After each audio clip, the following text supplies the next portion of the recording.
my God. Is having a boyfriend embarrassing? No, but if you're worried that your boyfriend will embarrass you, you should probably get a new boyfriend. This is an emergency meeting. Boy Problems has been given the opportunity to interview a person, a man who is in very high demand, okay? It is very hard to get an interview with this person. And so that's why I was up at 5 a.m. this morning, getting ourselves set up to do this interview with the man, the iconic man who is running for mayor in New York City right now. His name is Zohran Mamdani, and he wants to answer your boy problems. He is out here trying to solve boy problems. And because this is a show that's all about solving our boy problems, we thought we would talk to someone who is trying to do that. He's going to FaceTime me. So I am currently just waiting.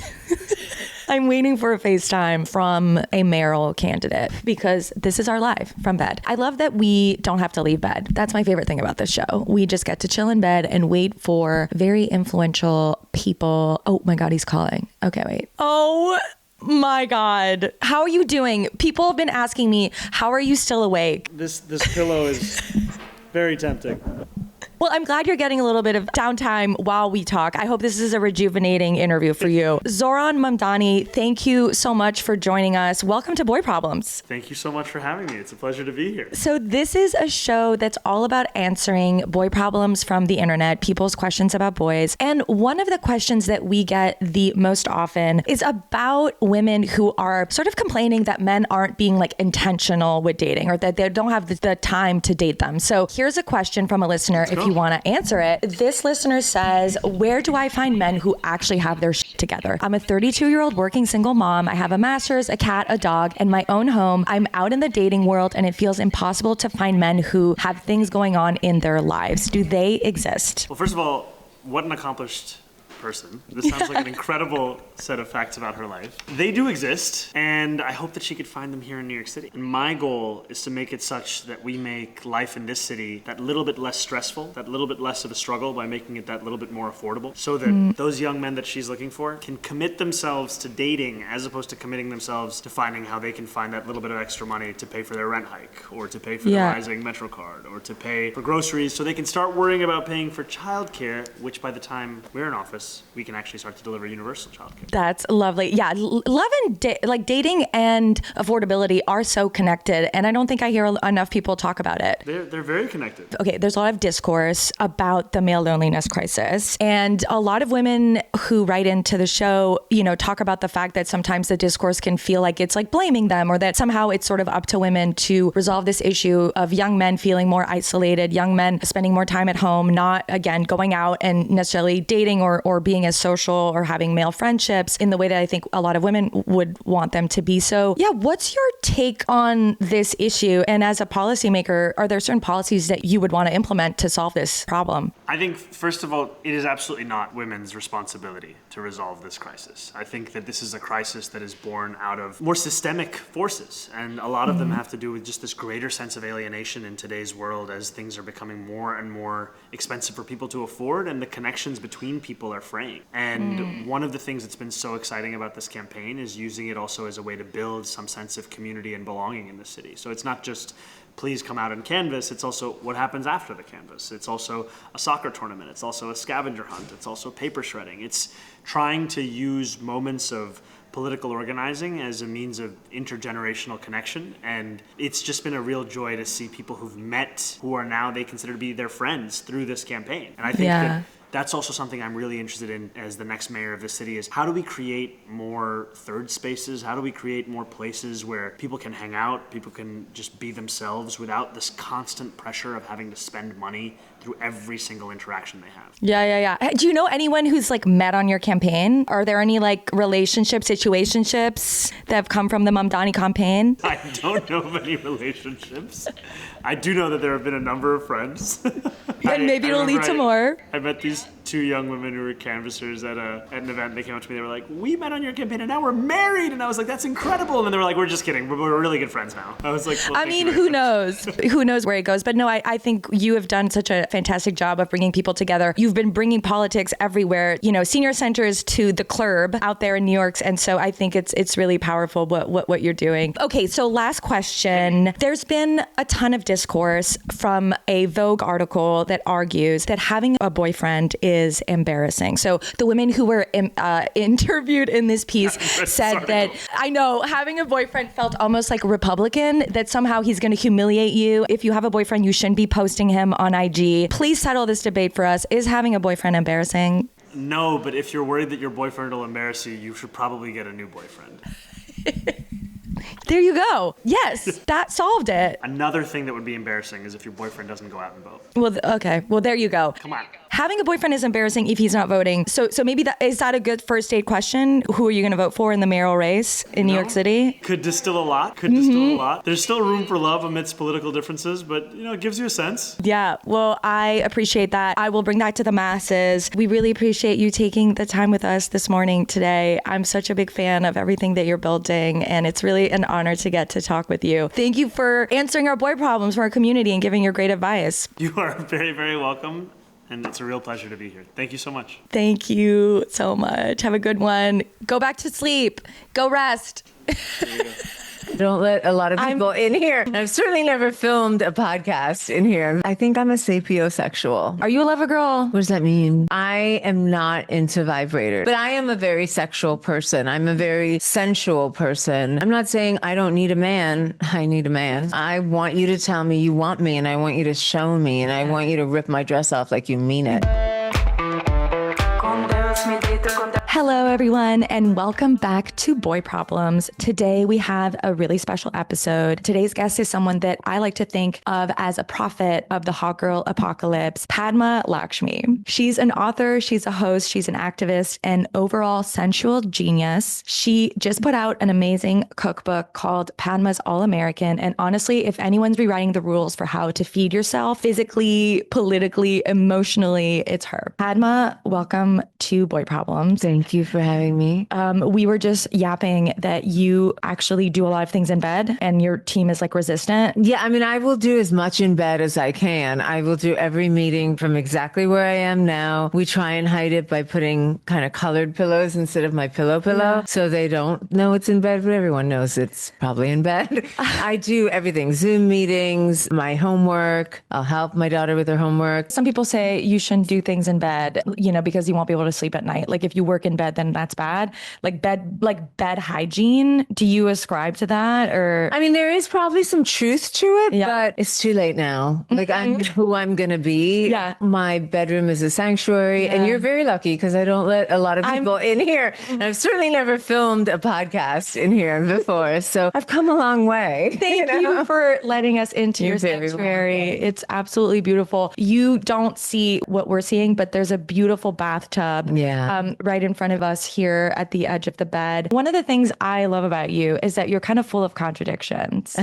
Okay. Maybe. So, and by the way, the way into that is that you sent me bread. Did I say, recently? Yes, bread. I love that bread. That babka. Isn't it yummy? Babka. So it's a sort of fall spice kind of. It's a red onion chutney that's streusel throughout the babka. It's a savory babka that bread's made up. They took the red onion chutney from the new cookbook, Padma's All-American, on sale on November 4th. Please buy it. Help a girl out. It's so good. Thank you. It's so amazing. You are such an incredible cook. Every time I leave your house after one of your parties, I feel both satiated but also sad because I'm like, I'm never going to eat this well again until your next party. Cook from the book. There we go. But your bread, okay, so they made up, some of these savory savory babkas to celebrate the publication of the book, and all the proceeds go toward helping the Union Square market and take care of whatever needs they have. But I've gotten such good feedback from it. Everyone's like, where can I buy this? And you can buy it on Goldbelly if you don't live in New York City, but they do have a Bread's Bakery in Union Square. It's so good. We have Love is Blind watch parties at my house. And so everyone brings something, and I brought your bread, and it got eaten so quickly. And it's such a, I think, perfect metaphor for you. I think that you are so glamorous. You're sort of full of contradictions, right? Like you're so glamorous, you're so classy, but you're also really grounded, right? Thank you. I feel like this is how I feel in your bedroom right now. Yeah, I'm glad you say that because I want my bedroom to be a calm place, a cocoon. You know, I have all the things I need here. I love taking a bath, and I was always bored sometimes when I was in the bath for a long time in bathrooms. And so when I built this house, it was a gut renovation. I knew I wanted a bathtub in my bedroom. What you don't see behind this Japanese antique wood cabinet is a TV because I don't want to see technology. I want it to be pretty. Yeah. So you just open those doors and there's a TV that comes out on an arm, just like at a hotel. And then, you know, I have the balcony and I have my armoire, and that armoire is where I keep all of my softest, coziest things, like my t-shirts and tank tops and just my nighties and stuff and socks. And then I have a little desk, which actually can open. It's a Vietnamese card table. It can unfold and it's double the size as a card table, but I use it as a little desk. And as you can see, we've got leaning towers of books. Piles and piles of books. I mean, I'm not opening that cabinet with a TV because under that TV is more books and books. And if you've been in my office, you know that it's like wall to wall books and it's a problem. Other women have problems with shoes. I have problems with books. It's a good problem to have. It's a good addiction. Yeah. Shopping I addiction. guess so. I know. And speaking of your TV in your bedroom, I read that I think it was in Harper's Bazaar, that you do bed picnics. Yes, I love a good bed picnic. I basically make the bed so it's nice and neat, and then I will take a shower, maybe wash my hair. I'll put on fresh pajamas, like crisp new pajamas, and then I will make a tray of either little sandwiches or, you know, whatever we're eating, and a big giant pot of tea, or just like I make a killer snack tray. Like I bet it's take insane. a lot of pride in having a nice array of really high-end snacks, from anything like Marcona almonds to dried fruit and beautiful cheeses and lovely chutneys and toast points and stuff. Yeah, I'm so hungry just hearing about it. In the old days, I used to get a stack of magazines, but now I just get a print copy of the New York Times, which I only get on the weekends, and I lay it all out. And if there's any books that I, you know, have been meaning to read, I'll put them all out. And that's my favorite Sunday activity, especially when it gets cold. And I have a version that I do in the living room in front of the fireplace, but I don't know, being in bed seems like such a luxury to me. Yeah. As I grow older, I love, love, love sleep. Me too. It's so important. It makes you just like feel like a real person. Like I feel like if I get a good night's sleep, I'll feel totally different about my life. I feel totally different about you'll everything. be able to deal with your life. You'll be fresh. You'll think quicker on your feet. You'll hopefully be more witty and more together and focused. Sleep also affects your beauty and your digestion. So, you know, it's very important. I mean, people always ask me for beauty tips, and my beauty tips are so boring. They're like, drink a lot of water, get enough sleep, like more than you think. Or even if you don't get enough sleep, I'm a big believer in the Calm app. I love the Calm app. Oh, yeah. And Tamara Levitt is the voice that can really soothe me, so that she has a daily calm. So even when I get up in the morning, I will listen to the daily calm for 10 minutes. You know, it's just a very simple thing. I do check my email or my text. I don't live a life, or I don't have a career where I can just engage for 12 hours. But on the weekends, on Sunday, I try to just leave my phone alone. I try to leave my phone alone. I try to just focus on my daughter if she's here, or myself. I love that you said that your beauty tips are really simple. I think that's actually the key to everything. Even if you think about mental health tips, right? Like what you just described is pretty simple. Yeah. Right? It's not this like, oh, I read all these books and I did all this like work. It's really sometimes, my therapist will just be like, well, did you take a walk today? And I'm like, no. And I'm like, oh, that's like, it doesn't have to be that complicated. Yeah. Right? For me, also going to the gym is very meditative. My problem is that I'm really impatient with myself and I want to just go and, you know, do it for 10 or 15 minutes at a time, which isn't even that much, but according to my knees, it's too much, you know, and I have a little tendonitis also in my elbow. I sound like an old lady, but no, it's from my right hook. I don't know how to tap lightly or shadow box. I just want to Hit it. Hit it. Yeah. Oh, you're so prolific and busy. Let's talk about the elephant in the room. You're such a catch. You're Thank so you. beautiful. You're so smart. You're so talented. You're so curious and intelligent. you. Like, Oh. how do you manage to date when you're like a unicorn like that? I don't date. I mean, I really don't have time. You know, you can have everything. You just can't have everything all at once sometimes. And, you know, my daughter's a teenager. I'm very conscious that she's going to be leaving for college, hopefully, in 2.5 years. And I just want to enjoy my time with her. And my work is, you know, I'm self-employed. I create all of my work. And so I have to take the work when it comes. No 2 days are the same, you know, so it's hard to have a dating life when that's the case. I don't think I'm the only one in that boat. I'm sure there are wonderful men out there my age who are in the same boat, who are workaholics. But I really enjoy my work. You know, I'm very lucky to have the work I have, and I'm going to take advantage of it. I mean, where would I meet people is the thing, you know, because nobody goes out to bars anymore. Hell, why are people? I did join Raya, and I went out on 3 or 4 dates over the course of, you know, many months, and they were all nice gentlemen, but there was no connection, and I felt a little bored, and I just thought I'd rather be in my bed reading. And so, you know, if that's what you feel like on the first date, then yeah, you should probably be in bed reading. I relate to that because I think if you have such a vibrant, full life, it's hard to find someone who adds to that, right? It's going to take someone who's really special. I mean, listen, I was dating someone for a while, on and off for 4 years, and that was wonderful until it really wasn't. And then it ended. And, you know, I still think he's a very talented, amazing person, just not for me to date. Not in my life. But, you know, I enjoyed it while it lasted, and it was very exciting and romantic. And, you know, he used to write me all kinds of things. But now I'm single again. So You're okay being single. It seems like you're not attached to like I don't mind it. There was a point in my life, I mean, actually, until a few years ago, where I was always with somebody just because of the way it worked out. And I remember my mother actually saying, like, maybe you should be single for a while. And I would be like, Mom, I'm trying, you know?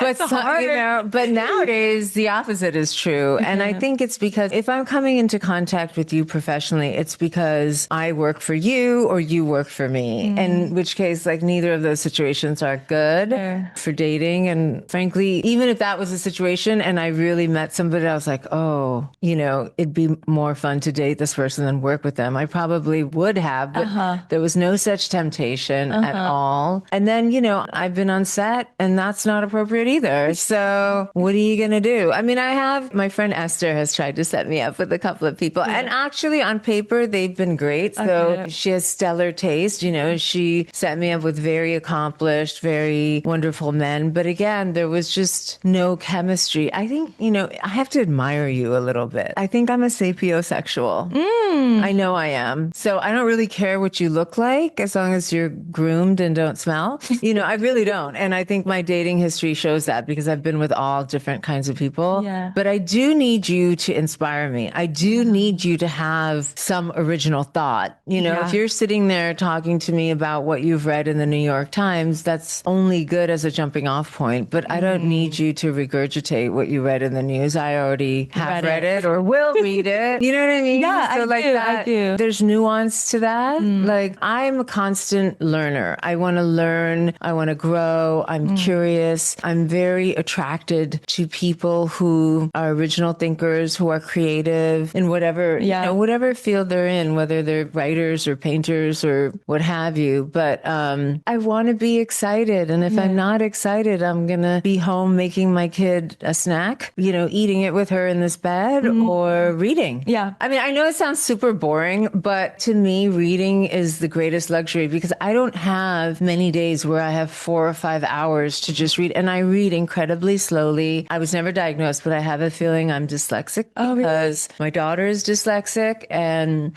it's hereditary. And I could never share a paper with her father because he just reads the whole thing before I'm like done with one article. So, you know. Did you struggle reading as a kid? No, Did it show up? I didn't, but I was always a slow reader. Okay. You know, but now as Krishna was growing older, in second, third grade, she she started telling me things and I recognized them from my own childhood. And then I had her tested and we moved her to the school that she was in for most of her education. Now she's in another school for high school. But, they were really wonderful. They helped her a lot and she's doing great. Like she is hyper intelligent. Yeah. She just has dyslexia, Yeah. So, and she's super well, you know her, she's super emotionally intelligent too. So she's like more mature than most people are my age. that's her innately. She's a very calm soul, but I also think it's a product of me, being a single mom and taking her everywhere with me, including, many of my shoots. So she's basically grown up on the set of Top Chef. Wow. She had her own little room there and she felt very much a part of that crew. Now she doesn't, she'll come visit because she's curious, but she doesn't care. She has her own life. Okay, got it. Yeah. Well, there's so much more I want to talk about. We always ask every guest, what's your Achilles heel with men? I guess it's their brain. Yeah. It's their brain and it's their talent. And there are people that I've been in love with, but not physically. Yeah. Like I just can't, Is that the worst? I wish I could because clearly I would die to be, because I'm clearly besotted with them in every other way. If you're not attracted to someone, you're not attracted to them, which contradicts what I said before about, I don't care what you look like, but it's not just what you look like. It's your teeth and hygiene and your height, Like, I think it's a lot of pheromones. Like to someone else, someone might be an incredible match. And then sometimes you make out with someone and you're like, this is not. Yeah, it's not. And you're just not feeling it. And they're great, but it's just not working. Yeah, I mean, that's true. I think the reason I'm a good cook is because I'm a very sensorial person. Yeah. So I really take in the world. I'm an intellectual person, of course, but I'm really somebody who smells, I have a very, very strong sense of smell. So I'm very sensitive to smells. I think that's another reason why my palate is so sensitive and I'm a good cook. Yeah. I'm a very auditory person as well. Like I'm very sound sensitive. I'll constantly go around being like, shh. Yeah. Also, your eyes also seem sensitive because I relate to so many of your hacks. One of your hacks for travel is to put a sarong on lamps in hotels or something. Oh yeah, yes. I do that too because for some reason light just like really bothers me in hotels. I'm very light sensitive. Yes. So I also bring you're right. I put thin sarongs on the bottom of my suitcase because I travel a lot. I'm in hotels constantly, and you don't know who's been sitting there, and you don't know if their dog has been there, if they've whatever. So I always put sarongs over the couches and on top of the bedspread and over some lamps, like scarves or whatever, thin ones. They don't take much room up in your bags. I'll bring incense with me. I'll bring a mini candle, though they generally don't like that, an open flame in the hotel room. But I do all kinds of things to make myself feel at home in the world. Yeah. Do you think you're hypersensitive? Have you ever read about that? I think you might be. Maybe. Because you're basically, I think hypersensitive people are the most interesting people in the world. I think it's 1 in 5 people. So it's not. It's not that. How do you define it? Hypersensitive means your senses are hypersensitive. So for some people, it shows up with clothes. Like they can only wear it. They really feel their clothes. Me too. Yeah, I can't wear itchy, scratchy. Well, there we go. Sound, again, if there's a lot of noise, you're very sensitive. You can hear things that other people might not perceive or like be bothered or notice. Also be palate. And then it can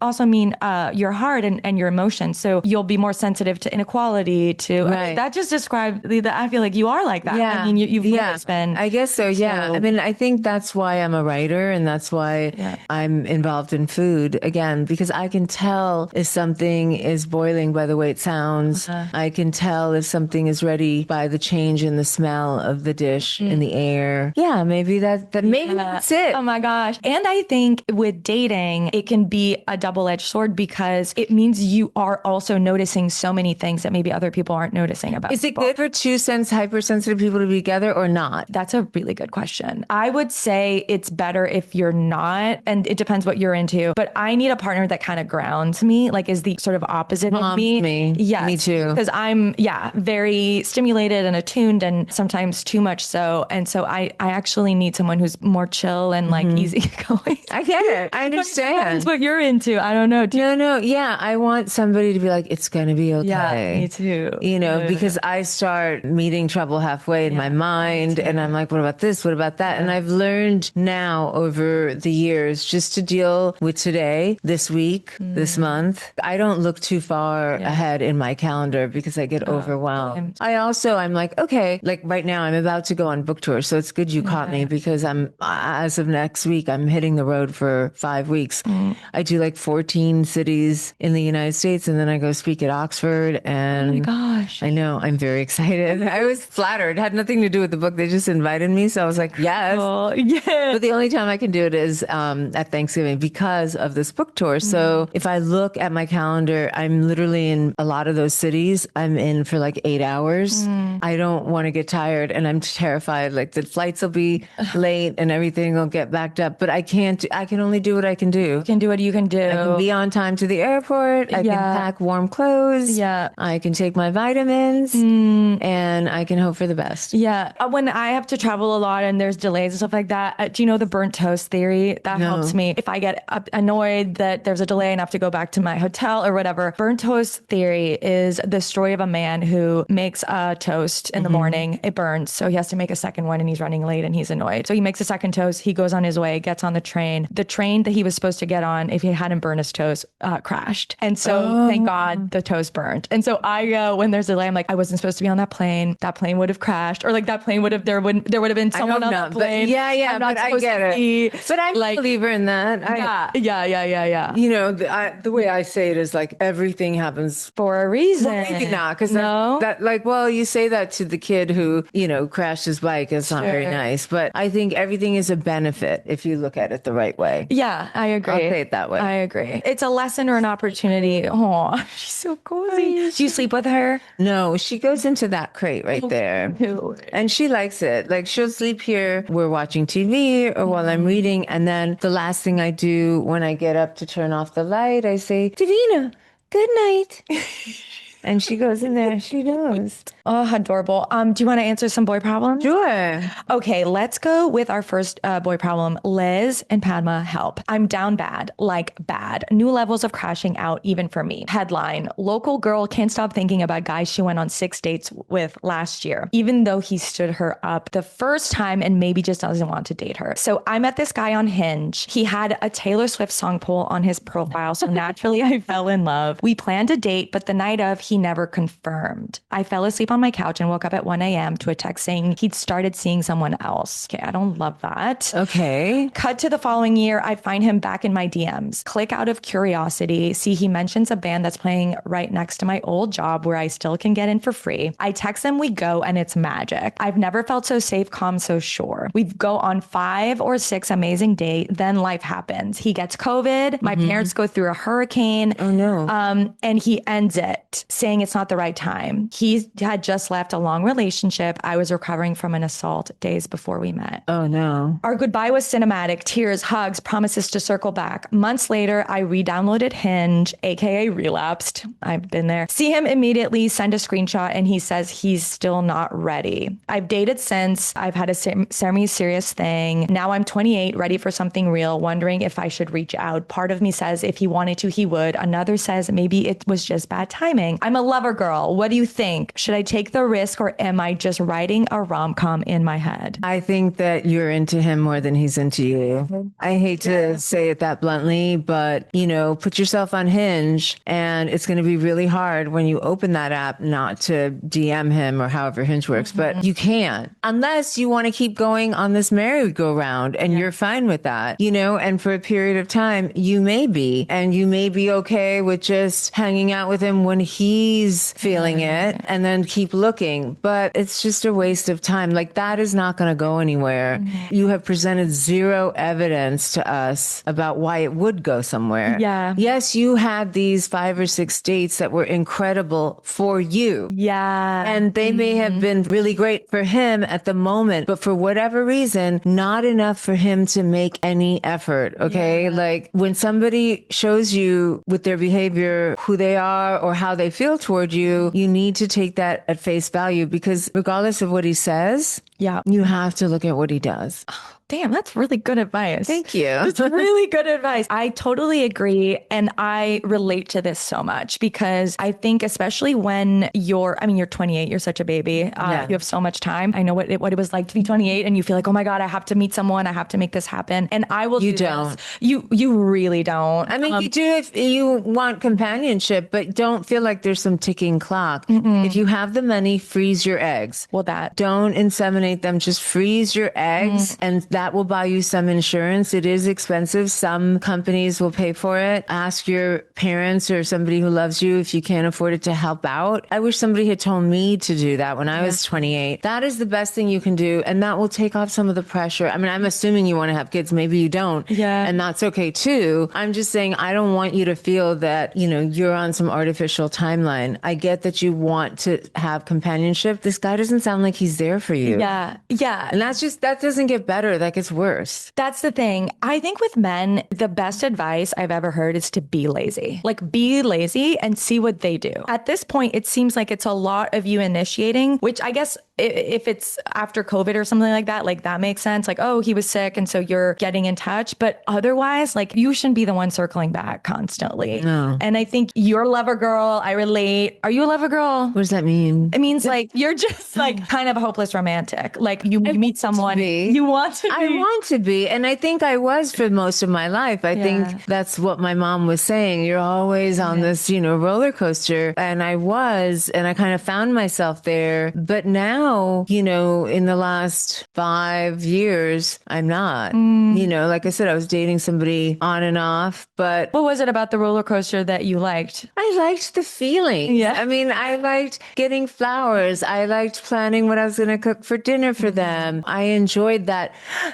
like frisson of like, when you're first dating, that beginning stages, those beginning stages are so juicy, where you're thinking like, oh, did he text me? Or, and then they text you and you text back and forth. And, that's hard to keep up. But hopefully in the transition out of that, something more meaningful and deeper takes its place. Yeah. Not always, but, that can happen too. I've been very lucky to have a couple of really great people in my life that I've loved immensely, like really, really immensely hard. Everything has a season and not every relationship is supposed to last. So true. So, there are relationships where I don't regret a day I spent with them, but I also don't think I left a moment too soon, So this was a season. I don't think she should be making this into another. No, it's always going to be disappointing. And you're going to have to decide how disappointed you need to get. I mean, we could be wrong. There could be some underlying thing, but that's not your job to find out. It's his job to come and tell you that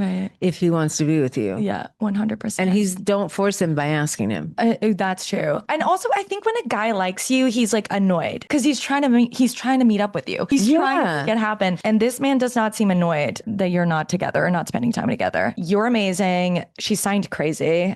Crazy. You're not crazy. You're not crazy. You're amazing and lovely. And you're 28. Yeah. She's 28. Yeah. Okay, next question. Suck it up for sex. Liz, please help. My boyfriend and I have been dating for 4 years. In the beginning, there was a lot of sex. In the past 2 years, it's dropped off a lot. My doing completely. I was diagnosed with pre-diabetes and have always had thyroid issues. I take meds for both. I take meds for my thyroid too. Between that and the absolutely exhausting job of teaching, my sex drive is non-existent. I literally do not care about sex and rarely masturbate on my own. Can't emphasize enough how much I just do not care. This really hurts my boyfriend though. He wants more sex, more intimacy. He feels deprived and I get it. He's right to feel that way. I feel bad, but also can't bring myself to care about having sex. I'm wondering, do I suck it up or do it to make him happy? I'm willing to, but it's emotionally draining to engage with sex when the drive or interest is non-existent. Do I suck it up? Well, how? I would not term it that way, like suck it up, literally or figuratively. But what I would say is, there are ways to encourage intimacy in yourself, and it doesn't have to be sex. Like maybe what your boyfriend would be nurtured by is, you guys taking a bath together or you guys giving each other massages and taking turns. I think you can't just say, okay, I'm just going to have sex because he wants it, even though I don't, because you won't lubricate, you can use lube, but like, it's just, then he's going to feel shitty too, because it's like, he's going to feel or know that you're doing it just to make him be okay. Yeah. And that's not a great feeling, I've been told, if you love him in every other way and you really, really don't want to be with someone else, sex and that kind of sexual passion and energy sometimes can wax and wane. But I think I would just be cognizant that, he still needs physical touch and he still needs love. And if you really love him, make that a priority without having it be like, okay, I have to, now I have to have sex and, like that. But think of things to bring you guys closer. And I don't know, watch Henry and June together. That sounds so like pedestrian compared. June. It's a Milos Forman film with Uma Thurman. And I can't remember, there's a Portuguese actress in it who's really beautiful too. But like whatever sexy film you want, it doesn't have to be outright porn. I'm really not into porn, but I know a lot of people are. But like, I'm just saying between no touch and resenting each other, sleeping next to each other and going full out bonking, there's a lot of space. And, give him a foot rub, show him other ways you want. And maybe just along the way, that'll help. Or maybe the reverse. Like, it seems like she's very tired, right? And it's not just, he has, a good point. He's sick and, has issues. And so maybe what you need is for him to, be sensual and be sort of taking care of you in a way that's sensual, that puts you in the mood for, what? I really empathize with her because before I got my diagnosis for endometriosis, I did not want to have sex. Like the worse it got, the more I did not want to have sex. Sure. It just really hurt my ex-husband, I think. And it wasn't personal. I was deeply in love with him, even when we divorced. But health issues are a real thing and that can zap your libido. And I've been there. Yeah. And it feels horrible because you're like, I love this person. But I just, Yeah. And so you need to talk about that. He can be a little more patient. You can find other ways to demonstrate your ardor for him. Yeah. And talk to your doctor. Maybe there's, another medication, or maybe there's so many things that affect sexuality, mood, the time of day. Like try on Sunday morning. Yes. Like not at the end of the night when you're sick. Like have a little snack. You have to make time for it also. It can't just be like, okay, we've got 15 minutes. Go ahead, I'll bonk you. Yeah. But it has to be something more spontaneous, but you have to create the space for that spontaneity to come, if that makes sense. Like, are you guys, you're tired, but are you trying to carve out time for your relationship? And in that time, just be open. Both of you. He needs to be open to other forms of affection and you need to be open to the possibility. But, I'm not a doctor, neither is Liz. You need to really talk to your doctor about it and talk to a sex therapist. Like there's nothing wrong with that. Yeah. I have a friend who had always dated like very unavailable guys. And she was like the Samantha in our group of friends. Like she was so sexual actually. And then as soon as she got a boyfriend and this, they're still together, they're living together, it was actually like her best friend turned into her boyfriend. So like very comfortable, very available. Suddenly her sex drive completely changed. And so she kind of had to relearn what she liked because she was so used to actually the thing that she liked was unavailability and this dopamine hit that she would get from it. And so she's had to reacquaint herself with her body. I mean, you do mention that you rarely masturbate, which I used to be that person, but like get a really good vibrator. Like see what's your into. So here's a very controversial point of view. Okay. I think vibrators are great for anyone who wants them. I am not into vibrators. You're not? No, here's why. I know people don't believe me when I say this, but I think that once you get used to a vibrator, a human touch, human hand, penis, vagina, whatever you're into, breast, butt, stuff, whatever it is, that will never be able to compete with a mechanical thing that's battery operated. Like if only, we could give batteries to humans to pep them up. But like, I know I could use some sometimes myself. I could use a little bolt of energy. I just worry that I'm going to be desensitized. Oh, interesting. You know, that's why, I mean, I'm not saying. So you've never used vibrators at all? Not regularly. You know, I've been gifted a couple and I've tried it. I feel like, oh, it's so intense. Yeah. And maybe that's because I'm super sensitive. Right. You know? But I am a very sexual person. I'm a very sensual person. I can relate to your girlfriend a lot. Oh, that's funny. Yeah. You experienced that. Well, I mean, I don't know if I'm that extreme, but I am a very sexual person and I love sexual tension and I love being in a room and wanting a person, but not being able to have them. Yeah. You know, and the moment a guy throws himself at me, I'm like, ugh,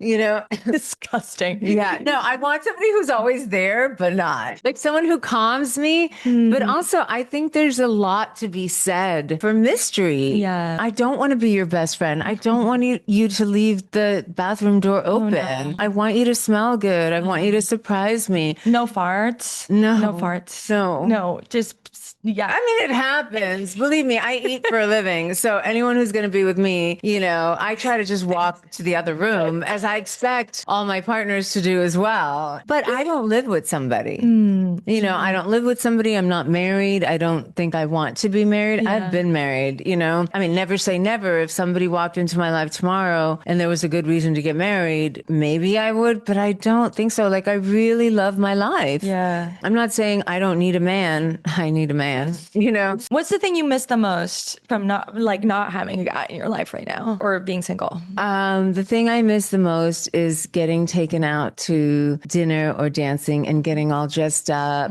and wearing beautiful lingerie underneath, just like wanting to look good for a man. I miss that. Yeah. I want to look good for myself, but like, I'm not going to wear that uncomfortable underwear for myself. Like, you know what I mean? I miss that. I miss the romance of it. I miss walking hand in hand down the street. I miss making out, you know, and kissing. I'm a very physical person. I miss all the physical stuff. Yeah. You know, it has to be right. Yeah. My life is too great for it to diminish in greatness just for sex with someone. Yeah. I don't think that has to happen. I think I can still have sex and not have to completely upend my whole life. Yeah. And you get feelings when you have sex. Can you just do it? Could you do a friends with benefits situation? was one situation I think I could, but I don't think he can. Okay. And so that's the issue. So I get that. But I think I catch feelings. I do. I think because of my own personal history and what's happened in my life, like it takes me a long time to let someone in my bedroom or let someone sleep over. You know, part of that is that I have a child at home, but you know, she's also gone half the time at her dad's. So I think part of that is just, I am very open, but I'm not open sexually. So I need to really feel it. Yeah. You know, they have to earn the intimacy. even earn it. It's just, I think I am my most free self and my wildest self in bed. Really? Yes. In sex. Yeah. That was the only place I really let go. But in order to do that, I have to really want it. And then I have to also really feel safe. Yeah. You know, with you. 100%. And so that's why one night stands, I mean, it's not that I've never had them, but they're not my kink. Yeah. You know? Same. And I think men underestimate what safety can do in the bedroom for them. Because if you feel safe, it's so much better, I think, for a woman. And I don't know if men don't get to live in our shoes and know what it's like to be a woman and have dealt with, having your body violated in that way. They underestimate just the power of it. Of like, if you're able to make a woman feel safe, you will be It's the rewarded. sexiest thing in the world. Yeah, it's the sexiest thing in the world. At the same time, like, I do like an aggressive man. You know, I want you to tell me you want me and I want you to show me and I want you to rip my dress off like you mean it. Yeah. You know? Manhandled. But it has to be the right guy and it has to be because I've given you permission. Right, exactly. How did you get so open and free with sex? Maybe that can be helpful to our letter writer. Because it seems like it's obviously about your boyfriend. Some of husband, your boyfriend, but it's about you, How long right? have they been together?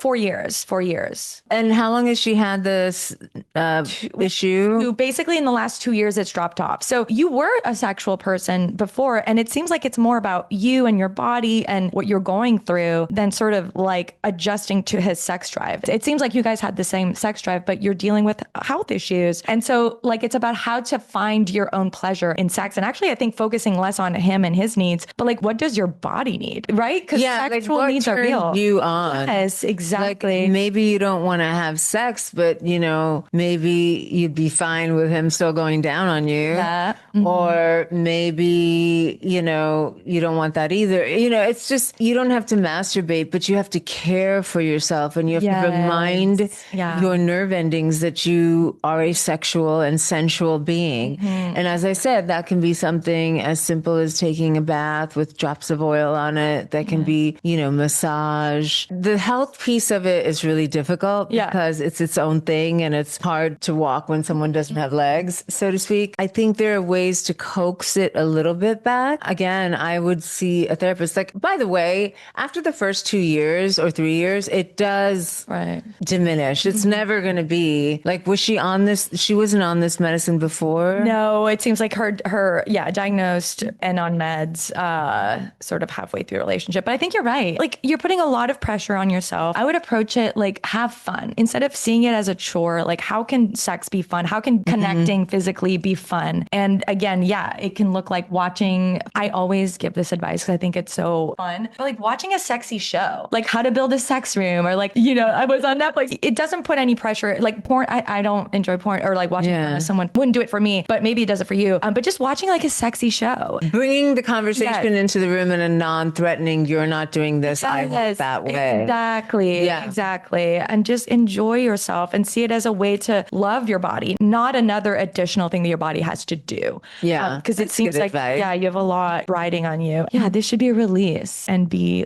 something pleasurable. Padma Lakshmi, thank you so much for joining us for this lovely episode. Thank you for letting us into your bedroom. It really does mean a lot to us. It really means a lot to me. Thank you. You're such an amazing host in all the ways. Your parties are amazing. And now I've seen your hosting abilities in the full breadth of them. So everyone, please go check out Padma's All-American Cookbook. It's really, really, really full of delicious recipes. It's immigrant food. Yes. So it's immigrant. Yeah, because it's sort of based on your Hulu show where you were. Taste the Nation. But it's also other stuff. So it's basically a lot of essays and recipes and profiles about people I met along the way in my travels. And it took me 7 years to write. So there you go. Oh, I can't wait. And I think right now we need to celebrate immigrants in such a big way. We don't have to say why. We all know why. And it's very scary and it's very, very antithetical to what our country is about. So hopefully this is a positive way to shed some really good light on the joy